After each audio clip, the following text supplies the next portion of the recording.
नमस्कार, मैं हूं सत्यपाल और आप देख रहे हैं CWB हिंदी न्यूज। शक संवत 1947 विक्रम संवत 2082 आज श्रावण मास के कृष्ण पक्ष की प्रतिपदा तिथि और दिन शुक्रवार है। तदनुसार अंग्रेजी तारीख 11 जुलाई सन 2025 आज यानी शुक्रवार से पवित्र सावन महीने की शुरुआत हो चुकी है। सबसे पहले आज की सुर्खियां। लगातार बारिश ने बढ़ाई किसानों की चिंता, जल भराव से पौधों में जड़ गलन की आशंका, कृषि विशेषज्ञ बोले कई फसलों पर संकट। हरियाणा में भूकंप के जबरदस्त झटके, घबराए लोग घरों से बाहर दौड़े तो वहीं बच्चे स्कूल बेंच के नीचे दुबके। दिल्ली, यूपी, राजस्थान में भी असर। हरियाणा में राशन में सिर्फ 1 लीटर मिलेगा सस्ता तेल, 2 लीटर लेने पर 100 रुपए देने होंगे। BPL परिवारों के फैसले में बदलाव।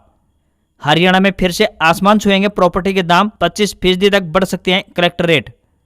RTI से बड़ा खुलासा, पेंशन को फैमिली ID में नहीं माना जाएगा इनकम सोर्स।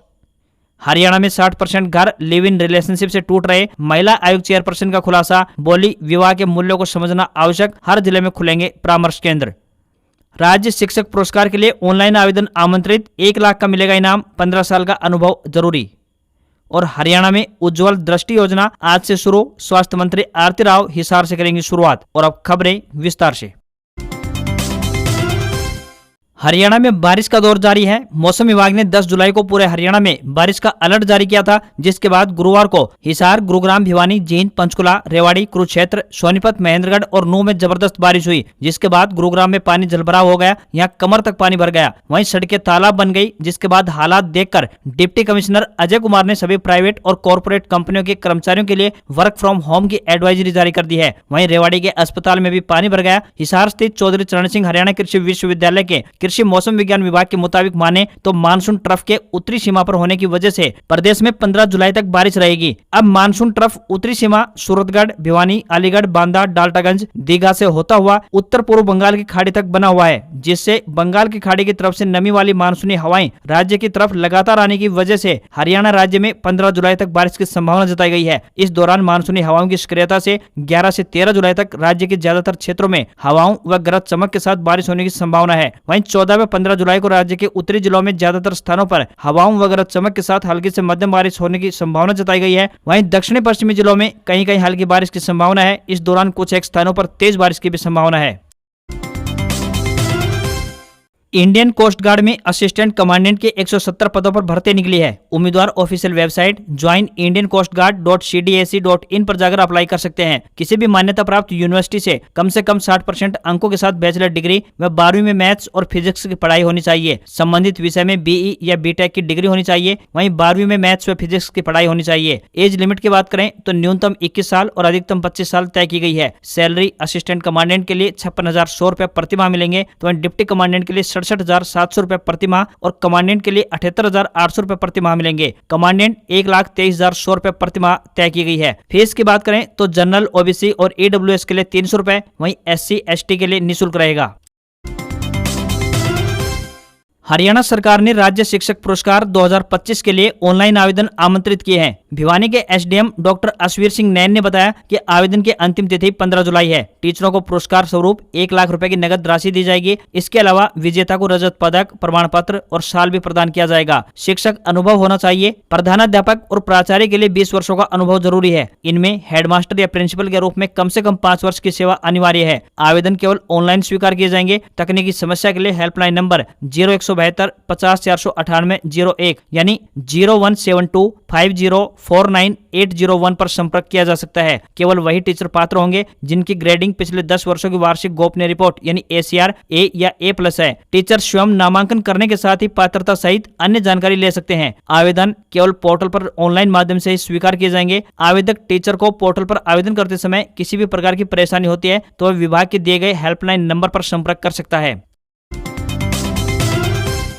हरियाणा में राशन डिपो से सस्ता खाद्य तेल सिर्फ 1 लीटर ही मिलेगा। सरकार ने अपने 1 हफ्ते पहले जारी फैसले में ये बदलाव किया है। हालांकि 2 लीटर तेल लेने के लिए 100 रुपए ही देने होंगे। BPL परिवारों को 40 रुपए में मिलने वाले 2 लीटर सरसों के तेल का दाम 100 रुपए कर दिया गया है। सरसों के तेल के दाम में तकरीबन 150% की वृद्धि हुई है। यह बढ़ोतरी जुलाई यानी इसी महीने से लागू कर दी गई है। प्रदेश में जून माह में 46 लाख कार्ड धारक यानी कि 1.86 करोड़ परिवार ने राशन लिया था। प्रति कार्ड 4 सदस्य की गणना होती है। एक परिवार को प्रति कार्ड 1 किलो किलो चीनी, 2 लीटर सरसों का तेल और प्रति सदस्य के लिए 5 किलो गेहूं चावल मिलता है। इनमें 12.5 रुपए प्रति किलो चीनी और गेहूं फ्री मिलता है। हरियाणा के खाद्य महापूर्ति राज्य मंत्री राजेश नागर ने स्पष्ट किया है कि सरकार अपने फैसले पर कायम है। उन्होंने कहा है कि अगर कोई बीपीएल परिवार महीने में केवल 1 लीटर तेल लेना चाहता है तो उसे 30 रुपए ही चुकाने होंगे, लेकिन 2 लीटर तेल लेने पर 100 रुपए देना अनिवार्य होगा। तेल की बढ़ी हुई कीमतों को लेकर विपक्ष सरकार पर लगातार हमलावर है। वहीं कांग्रेस और इनेलो ने इस फैसले को गरीब विरोधी बताते हुए वापस लेने की मांग की है।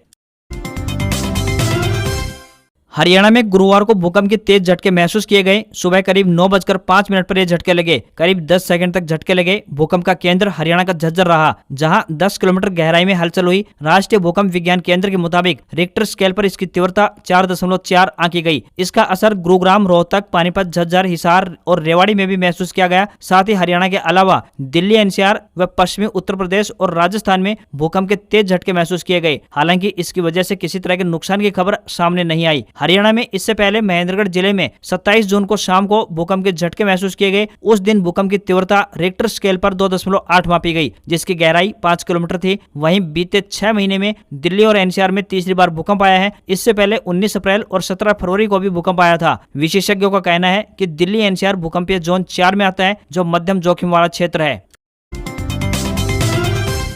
हरियाणा में 60% घर लिव इन रिलेशनशिप की वजह से टूट रहे हैं। ये खुलासा हरियाणा राज्य महिला आयोग की चेयरपर्सन रेणु भाटिया ने किया है। उन्होंने कहा है कि युवाओं को विवाह के मूल्यों को समझना होगा। इसके लिए आयोग युवाओं को निःशुल्क यानी फ्री में परामर्श भी देगा। अब हर जिले में युवाओं के लिए परामर्श केंद्र खोले जाएंगे। उन्होंने कहा कि लिव इन एक गंभीर सामाजिक मुद्दा है। हम चाहते हैं कि परिवार ऐसी प्रथाओं को हतोत्साहित करे, खासकर सोशल मीडिया के जरिए बनने वाली प्रथाओं को, जो अक्सर दिल टूटने और अलगाव का कारण बनती है। माता पिता को बच्चों को नैतिक मूल्य की जानकारी देनी चाहिए ताकि शादी के बाद उनका भविष्य उज्जवल हो सके। उन्होंने बताया कि तलाक की दर कम करने और पारिवारिक बंधनों को मजबूत करने के लिए गुरुग्राम और फरीदाबाद के मौजूदा केंद्रों की तर्ज पर राज्य भर में विवाह पूर्व परामर्श केंद्र खोलने की योजना है। ये केंद्र शादी से पहले जोड़ों को वैवाहिक मूल्यों, जिम्मेदारियों और भावनात्मक पहलुओं पर मार्गदर्शन देंगे। उन्होंने कहा कि यह मानसिकता की मेरे माता पिता और तुम्हारे माता पिता के बीच भेद करते हैं बढ़ते घरेलू तनाव का एक प्रमुख कारण बन गई है। अगर जोड़े दोनों के माता पिता के साथ समान व्यवहार करें तो कई विवादों से बचा जा सकता है। सोनीपत के डीसी सुशील सारवान की अध्यक्षता में वीरवार को लघु सचिवालय में सरकारी योजनाओं की समीक्षा बैठक आयोजित की गई। डीसी ने कहा कि जिले का कोई भी पात्र नागरिक सरकारी योजनाओं के फायदा से वंचित न रहना चाहिए। यह सुनिश्चित करना सभी अधिकारियों की प्राथमिक जिम्मेदारी है। प्रधानमंत्री मुद्रा योजना के तहत 10 लाख रुपए तक के ऋण की जानकारी दी, जिसमें शिशु यानी 50,000 रुपए तक, किशोर 50,000 से लेकर 5 लाख रुपए और तरुण 5 से लेकर 10 लाख रुपए तक श्रेणियां शामिल है। साथ ही 10 लाख के लोन को सही तरीके से चुकाने पर 20 लाख रुपए तक का तरुण प्लस लोन उपलब्ध कराया जाता है। बैठक में विश्वकर्मा योजना के तहत 18 साल से अधिक आयु के पारंपरिक कारीगरों को 5 से 7 दिन की बुनियादी और 15 दिन के उन्नत प्रशिक्षण के बाद सस्ते ऋण की जानकारी दी गई है। अधिकारियों ने लोगों से प्रधानमंत्री सुरक्षा बीमा योजना, जीवन ज्योति बीमा योजना और अटल पेंशन योजना का फायदा लेने का भी आग्रह किया। हरियाणा में स्वास्थ्य विभाग की ओर से उज्जवल दृष्टि योजना शुरू की जा रही है। दृष्टिहीनता को जड़ से मिटाने के लिए ये योजना शुरू की जा रही है। इस योजना का शुभारंभ हिसार के गुरु जम्बेश्वर विश्वविद्यालय यानी जेजेयू में 11 जुलाई यानी आज होगा। इस अभियान के तहत नागरिक अस्पताल में 45 वर्ष से ऊपर के लोगों की आंखों की जाँच की जाएगी और जरूरत होने पर उन्हें निःशुल्क यानी फ्री में चश्मे दिए जाएंगे। नागरिक अस्पताल में 7,000 चश्मे विभाग की तरफ से पहुँच गए हैं। अभियान की शुरुआत स्वास्थ्य मंत्री आरती राव करेंगी। इस योजना में स्कूल जाने वाले बच्चों की आंखों की भी जाँच के साथ अगर उन्हें चश्मे की आवश्यकता होती है तो वो भी दिए जाएंगे। इससे उनकी शैक्षणिक गुणवत्ता में सुधार होगा। साथ ही कार्य क्षमता बढ़ने से रोजगार के अवसर भी बेहतर होंगे। कार्यक्रम को लेकर आरती राव हिसार पहुंच रही हैं। नागरिक अस्पताल के रोग चिकित्सक डॉक्टर विजय कुमार ने बताया कि योजना के लिए 45 से 60 साल के व्यक्तियों और बच्चों की स्क्रीनिंग की जा रही है। इसमें शहर के अलग अलग स्कूलों के बच्चे शामिल किए गए हैं। इसके अलावा बच्चों और बुजुर्गों की आंखों की जाँच के लिए शिविर भी लगाए जाएंगे और जरूरतमंद लोगों को चश्मे वितरित किए जाएंगे। हिसार की सीएमओ डॉक्टर सपना गहलावत ने बताया कि स्वास्थ्य विभाग के उज्जवल दृष्टि हरियाणा अभियान के तहत 11 जुलाई से नागरिक अस्पताल में 40 वर्ष से ऊपर के लोगों की आंखों की जांच के हिसाब से चश्मों का वितरण निःशुल्क किया जाएगा। चरखी दादरी जिले में इस मानसून सीजन जमकर बारिश हुई है। लगातार हो रही बारिश के कारण खेतों में पानी जमा हो गया। फसलों में लगातार पानी जमा होने के कारण किसानों की चिंता बढ़ गई है और उन्हें फसल बर्बाद होने का डर सताने लगा है। वहीं कृषि विशेषज्ञों का कहना है कि लगातार जल भराव होने से फसल में जड़ गलन होगा और फसल खराब होगी। बता दें कि चरखी दादरी जिले में इस सप्ताह लगातार बारिश दर्ज की जा रही है, जिससे कि शहर की सड़कों में गलियों का बुरा हाल है। कई गाँवों में भी पानी घरों के अंदर तक जा चुका है, जिससे हालात विकट बने हुए हैं। लोग परेशानियों का सामना कर रहे हैं। इसके अलावा बारिश की चाह करने वाले किसानों के लिए भी लगातार हो रही बारिश आफत बन गई है। अधिक मात्रा में और लगातार बारिश होने से खेतों में पानी जमा हो गया है, जिससे कि कपास, बाजरा, ग्वार, मूंग आदि फसलें बर्बाद होने की कगार पर पहुंच चुकी है। तेज बारिश होने के कारण जमीन पानी को अवशोषित नहीं कर पा रही है और पानी फसलों में खड़ा है, जिसके कारण फसलों में पीलापन आ गया है और फसलें खराब होने की कगार पर पहुंच गई हैं। वहीं जो फसलें छोटी थी वो तूफानी बारिश में मिट्टी में दब चुकी हैं। इसके अलावा बारिश के तुरंत बाद जो बिजाई की गई थी उसका अंकुरण ही नहीं हो पाया। किसानों का कहना है कि इस बारिश के कारण कुछ अगेती फसलों का जहां पर जल भराव नहीं हुआ है उनको छोड़ दिया जाए तो बाकी नुकसान ही नुकसान है। चरखी दादरी कृषि एवं किसान कल्याण विभाग में कार्यरत डॉक्टर चंद्रभान शोरान ने कहा कि जिन फसलों में पानी जमा हो गया है उनमें नुकसान की आशंका अधिक है। उन्होंने कहा कि 3 दिन तक लगातार पानी जमा रहने से फसल में जड़ गलन रोग आने की संभावना बढ़ जाती है। इसलिए जहां तक संभव हो सके फसल में पानी जमा न होने दें और पानी निकासी का उचित प्रबंध करें। धर्मनगरी कुरुक्षेत्र के लाडवा में स्थित इंडो इजराइल सब ट्रॉपिकल फ्रूट सेंटर में जापानी नाशपाती निजीसी की चर्चाओं में बनी हुई है। इसके अनोखे स्वाद और गुणों के चलते बाजार में इसकी काफी डिमांड है, लेकिन सप्लाई बहुत कम आ रही है। सेब और कीवी से कई गुना ज्यादा महंगी जापानी नाशपाती की कई किसान खेती कर रहे हैं और उन्हें अच्छा खासा मुनाफा भी हो रहा है। इंडो इजराइल सब ट्रॉपिकल फ्रूट सेंटर के विशेषज्ञ डॉक्टर धर्मपाल ने बताया कि लगभग 10 साल के बाद ये पौधे अच्छा खासा फल देने लग जाते हैं। स्वाद में लाजवाब इस जापानी नाशपाती की बनावट सेब और चीकू जैसी होती है। इसमें पाए जाने वाले पोषक तत्व स्वास्थ्य के लिए काफी लाभदायक हैं। वहीं नाशपाती की अन्य वैरायटी के मुकाबले इसमें मिठास कम होता है, जिसके चलते शुगर के मरीज भी इसको खा सकते हैं। इस नाशपाती के खाने से शरीर की इम्यूनिटी पावर मजबूत होती है। इन्हीं गुणों के चलते आज बाजार में इसकी मांग काफी बढ़ गई है। इसके पौधे एक बार खेत में लगाने पर 50 साल तक लगातार फल देते हैं। एक पौधे पर लगभग 50 किलोग्राम तक फल आता है और बाजार में इस नाशपाती की कीमत 500 रुपए प्रति किलो तक है, यानी 1 एकड़ से 5 लाख रुपए तक आसानी से कमाया जा सकता है। अपने विशेष गुणों और अलग स्वाद के चलते देश की बड़ी नामी कंपनी रिलायंस और मदर डेयरी इस नाशपाती को सीधे किसानों से खरीद रही है। साथ ही विदेशों में भी इसे निर्यात किया जा रहा है।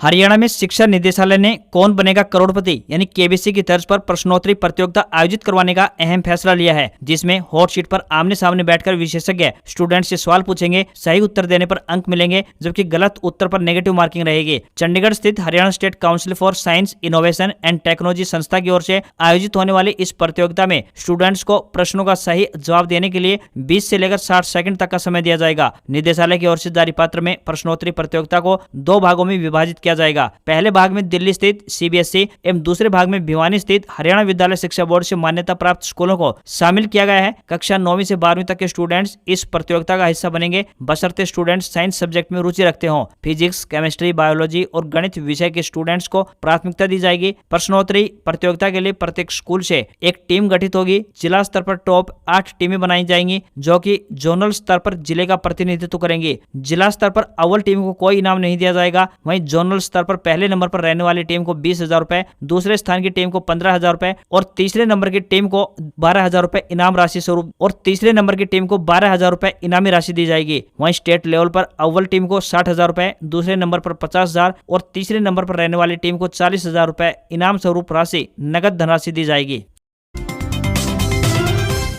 सरकार ने जुलाई से सितंबर यानी क्वार्टर सेकंड के फाइनेंशियल ईयर 2026 के लिए स्मॉल सेविंग स्कीम्स की ब्याज दरों में कोई बदलाव नहीं किया, यानी आपको पहले जितना ही ब्याज मिलता रहेगा। अगर आप इन दोनों फिक्स्ड डिपॉजिट कराने का प्लान बना रहे हैं तो इससे पहले पोस्ट ऑफिस के national savings time deposit account के बारे में भी जान लीजिए। यह एक तरह की एफडी है। इसमें एक तय अवधि के लिए निवेश करके आप निश्चित रूप से रिटर्न अच्छा पा सकते हैं। टाइम डिपॉजिट अकाउंट 1 से लेकर 5 साल तक की अवधि के लिए 6.9% से लेकर 7.5% तक ब्याज दर की पेशकश करता है। इसमें 1,000 रुपए का मिनिमम निवेश करना होता है, तो वहीं अधिकतम निवेश की कोई सीमा नहीं है। National savings time deposit account में अधिकतम ब्याज 7.5% मिल रहा है। ऐसे में रूल 72 के अनुसार अगर आप इस स्कीम में पैसा लगाते हैं तो पैसे को डबल होने में तकरीबन 9 साल 6 महीने का वक्त लगेगा। टाइम डिपॉजिट स्कीम में 5 साल के लिए निवेश करने पर इनकम टैक्स एक्ट 1961 के सेक्शन 80C के तहत टैक्स छूट का फायदा मिलेगा। इसके लिए 1.5 लाख रुपए तक निवेश पर आप इनकम टैक्स छूट का फायदा उठा सकते हैं, यानी आपकी कुल सालाना इनकम में से कमाई घटा दी जाती है। ये अकाउंट किसी भी पोस्ट ऑफिस में कोई भी खोल सकता है।